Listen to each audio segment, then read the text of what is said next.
Hello students, आपका हमारे YouTube channel पर स्वागत है। हमारा यो टर्म 1 क्लास 10th का जो सीरीज़ चल रहा है उसका हमारा ये 5वां लेक्चर है। इस लेक्चर में हम एक्सरसाइज 1.3 कवर कर रहे हैं। 1.3 एक्सरसाइज का जो पहला क्वेश्चन है that is prove that √5 is irrational. अब √5 को जो हमने इरेशनल प्रूफ करना है उसके लिए हम क्या लिखने वाले हैं, कहाँ से स्टार्ट करने वाले हैं, तो हम लिखेंगे let us assume that to the contrary का मतलब उल्ट।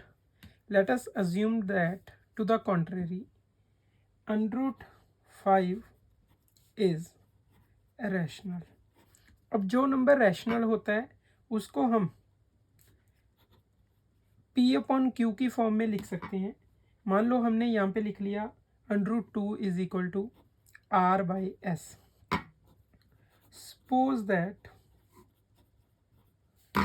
R and S have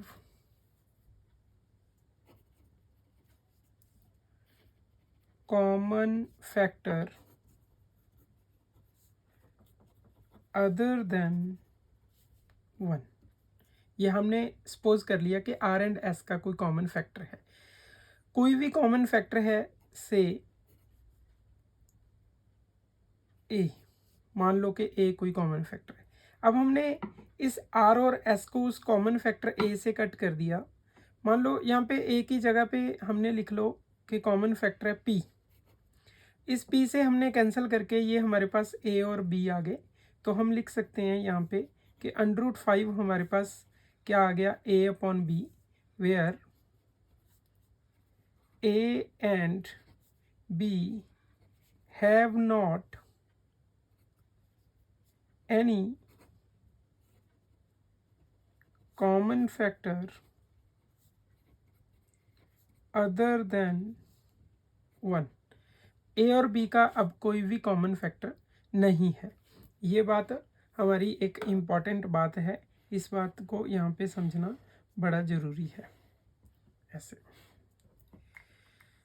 तो आइए अगला जो हमारा फेज़ है क्वेश्चन का, जो ये B है इधर मल्टीप्लाई हो गया। √5 is equal to √5 times B is equal to A। अब हमने क्या किया है, स्क्वेयरिंग बोथ साइड्स।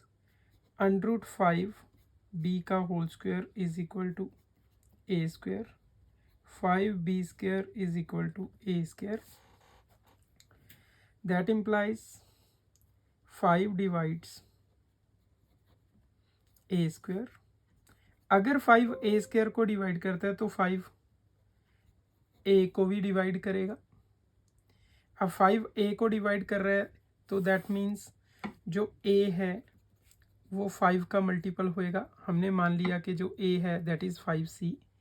अब जो ये एक नंबर इक्वेशन है, put this in equation number 1, we get 5B square is equal to 5C का whole square. 5B square is equal to 5 का स्क्वायर 25C स्क्वायर। 5 से ये कट जाएगा। B square is equal to 5C square. That implies 5 divides B square. अगर 5 B square को divide कर रहा है तो दैट मीन्स 5 B को भी डिवाइड करेगा, जैसे कि हमने पहले यहाँ पे भी ये रिजल्ट लगाया है, 5 डिवाइड्स B। अब हमारे पास क्या है, ध्यान दो, मैं इसको अंडरलाइन कर रहा हूँ रेड पेन से। 5 डिवाइड्स A, 5 डिवाइड्स B। तो therefore we get 5 is the common factor of A and B, which contradicts our supposition that A and B have not any common factor other than 1। तो हमारे पास 5 एक common factor आ गया जो contradict कर रहा है हमारी सपोजिशन को, जो हमने लेट किया था कि a and b have not have any common factor other than 1. So that means therefore our supposition is wrong. हमारी जो सपोजिशन है जो हमने लेट किया था यहाँ पे, तो वो हमारा रॉन्ग हो गया. therefore that implies √5 is an irrational number. तो जो √5 है वो हमारा irrational नंबर है. ऐसे हमने इसको प्रूव किया. तो इसको थोड़ा रिपीट कर लेते हैं. Prove that √5 is an irrational number. Let us assume that to the contrary. हमने जो प्रूव करना था उसके उल्ट हमने लेट किया. आर बाई एस की फॉर्म में आ गया पी बाई क्यू, जैसे कि रैशनल नंबर होता है. मान लो कोई कॉमन फैक्टर था से पी, तो कैंसल आउट करके A upon B, squaring both sides, ये वो. हमारे पास ये सारा कैलकुलेशन करने के बाद आ गया कि 5 ए को भी डिवाइड कर रहा है 5 बी को भी. तो ये हमारा कॉन्ट्राडिक्शन हो गया हमारी सपोजिशन का, जहाँ पे हमने लिखा था कि a and b have not common factor. तो यहाँ पे तो 5 कॉमन फैक्टर आ गया, तो ये कॉन्ट्राडिक्ट हो गया. Therefore our supposition is wrong. जो हमने लेट किया वो रॉन्ग हो गया. तो ये हमारा फर्स्ट क्वेश्चन था. अब हम बात कर रहे हैं क्वेश्चन नंबर 2 की. क्वेश्चन नंबर 2 में हमारे पास है prove that 3 + 2 √5 is an irrational number. जैसे हमने इससे पहले जो थ्योरम प्रूफ किया क्वेश्चन, वैसे ही उसमें हम लिखेंगे let us assume to the contrary. Assume का मतलब मान लिया, कॉन्ट्रेरी का मतलब उल्ट. Let us assume to the contrary that 3 + 2 √5 is a rational number. अगर ये एक रैशनल नंबर है तो 3 + 2 √5 को मैं लिख सकता हूँ a बाई बी की फॉर्म में, where a and b belongs to the set of integers. a और b क्या हो सकते हैं? कोई भी इंटीजर हो सकते हैं. तो इसको मैं लिख सकता हूँ रीअरेंज करके थोड़ा. 2 √5 is equal to a by b -3. 2 √5 is equal to b, यहाँ पे एलसीएम a -3b. तो √5 is equal to a -3b upon 2b. तो यहाँ तक हमारा रीअरेंज करके आ गया है. अब इस इक्वेशन को थोड़ा ध्यान से देखना है. अगर a और b हमारे इंटीजर्स हैं तो a -3b,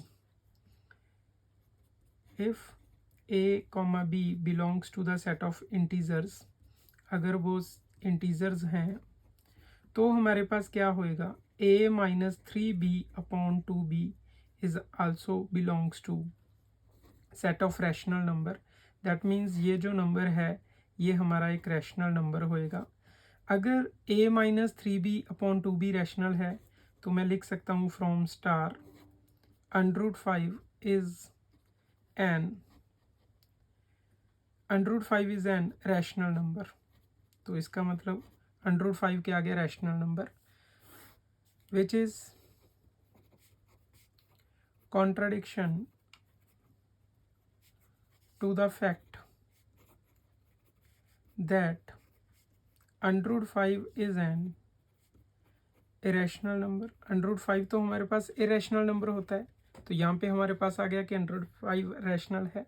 therefore our supposition, जो हमने लेट किया था स्टार्टिंग में, अवर सपोजिशन इज रॉन्ग. तो हमारा सपोजिशन रॉन्ग हो गया. That implies 3 + 2 √5 is irrational number. तो ये हमारे पास इरेशनल नंबर हो गया. ऐसे हमने इसको प्रूफ किया है. और हमें पूरी उम्मीद है आपको हमारा जो लेक्चर अच्छा लगा होगा. दोनों क्वेश्चन समझ आ गए होंगे. और थर्ड क्वेश्चन के जो तीनों पार्ट हैं वो भी इसी मेथड से सॉल्व करने हैं. आप सब सॉल्व कर लेना. अगर कोई डाउट हुआ तो कमेंट बॉक्स में डाल देना, हम उसका भी सलूशन आपको प्रोवाइड कर देंगे. और हमारा अगर वीडियो आपको अच्छा लगा तो हमारे चैनल को सब्सक्राइब करें और बेल आइकन दबाना मत भूलिएगा. Thank you.